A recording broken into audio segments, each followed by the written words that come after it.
என் இனிய சகோதரமே, இன்று முதியோரை பத்தி பேசலாமே.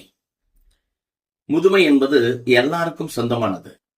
இன்று வாலிபன், நாளை முதியவன்.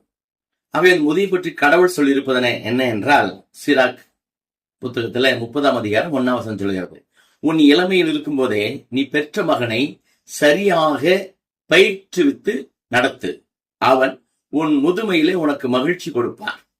நீ அவன் விருப்பம் போல விட்டு விட்டால் உன்னுடைய மகிழ்ச்சி முதுமையில வேதனையாய் மாறுமா?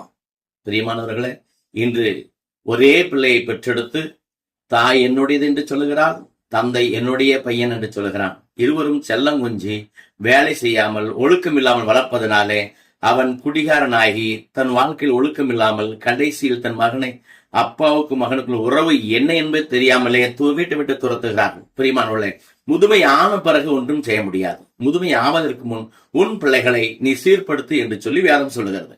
ஆகவே செல்லம் கொடுத்து வளர்த்த வேண்டும் இல்லை என்று சொல்லவில்லை.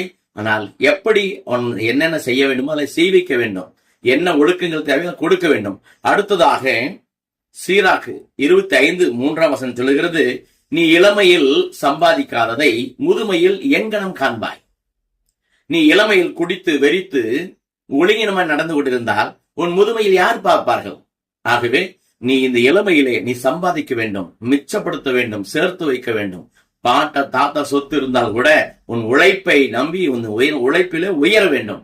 அப்படி உயர்ந்து இருக்கும் பொழுதுதான் உன்னிடத்துல இருப்பதை வைத்து நீ மகிழ்ச்சியா இருக்க முடியும்.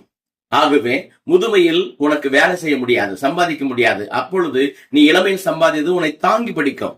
அது மட்டுமல்ல பிரியமானவர்களே, உன்னிடத்தில் இருக்கிற செல்வத்தை நீ நன்றாய் இருக்கும் பொழுதே உன்னுடைய மகனுக்கு எல்லா பன்னாட்டையும் கொடுத்து விட்டு, எல்லா பொறுப்பையும் கொடுத்து விட்டு நீ ஓய்ந்திருக்க கூடாது. உன்னுடைய கடைசி மூச்சு வரையிலுமே உன் பிடியில் இருக்க வேண்டும் என்று சொல்லுகிறது. உன் மகனுக்கு கொடு, உன் மகளுக்கும் கொடு, ஆனால் உனக்கென்று வைத்திரு. உன் காலம் ஆன பிறகு அவர்கள் எடுத்துக் கொள்ளட்டும்.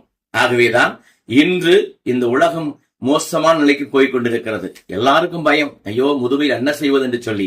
அதை விட ஒரு பெரிய கருத்து ஒன்றை சொல்லுகிறேன், இம்மட்டும் காப்பாற்றிய தெய்வம் இனியும் காப்பாற்றால் விட்டு விடுவாரோ, காக்காமல் விடுவாரோ என்ற அசைக்க முடியாத நம்பிக்கை இருக்குமாயின் இந்த இறைவார்த்தை கடைபிடித்து நீ செய்ய வேண்டியதை முதுமையில் அல்ல இளமையிலே செய்து உன்னை காத்துக்கொள், உன் பிள்ளைகளை காத்துக்கொள், உன் செல்வத்தை காத்துக்கொள், உன்னுடைய உடம்பை கூட நீ காத்துக்கொண்டு இருக்க வேண்டும். நோயிலும் நொடியிலும் நீ விட்டு விட்டு மற்றவர்கள் தொல்லை கொடுக்க கூடாது. ஆகவே பெரியமானவர்களே, இந்த முதுமையை பற்றி அருமையாய் வேதம் சொல்லுகிறது. ஆகவே இப்பொழுது இருந்தே முதுமைக்கான தயாராய் இருப்போம். ஒரு ஊருக்கு போனாய் எப்படி பணம் துணி